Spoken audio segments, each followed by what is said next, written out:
যখন কারো বিরুদ্ধে কোনো অভিযোগ আসে, অভিযোগ তদন্ত হবে, চার্জশিট হবে, তারপরে সেটা বিচার হবে, তারপরে আপনি তাকে অভিযুক্ত হিসাবে দাবি করবেন।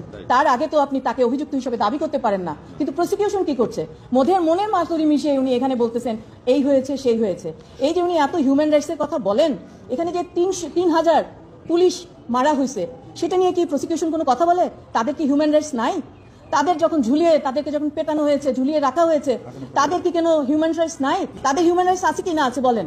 এই যে অনেক মানুষকে, আর আরেকটা বিষয় আমি বলি, এই যে প্রসিকিউশন, আরেকটা আমাদের যে গেজেট হয়েছে একটা, যে কতজন আমাদের লোক এখানে, কতজন ছাত্র মারা গেছে, এই গেজেটটা নিয়ে আমি একটা প্রশ্ন করে যেতে চাই আপনাদের কাছে। সেটা হচ্ছে যে এখানে আমি একটা লিস্ট পেয়েছি 800 সামথিং।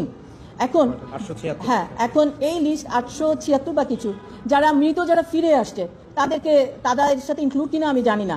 এটা নিয়ে একটু তদন্ত হওয়া উচিত। আর সেকেন্ডলি আরেকটা বিষয় হচ্ছে যে আমি এই যে রিপোর্টটা দেখেছি, সেখানে গেজেটে যেমন মারা গেছেন যিনি, ওনার বয়স কত বলা নাই, উনি ছাত্র কি, ওনার প্রফেশন কি বলা নাই, উনি কোন কারণে মারা গেছেন বলা নাই, ওনাকে কোন হসপিটালে উনি মারা গেছেন বলা নাই। সুতরাং এটা নিয়েও কিন্তু একটা বিতর্ক আমার মনে হয় ভবিষ্যতে আসবে, এটাও সঠিকভাবে হওয়া উচিত।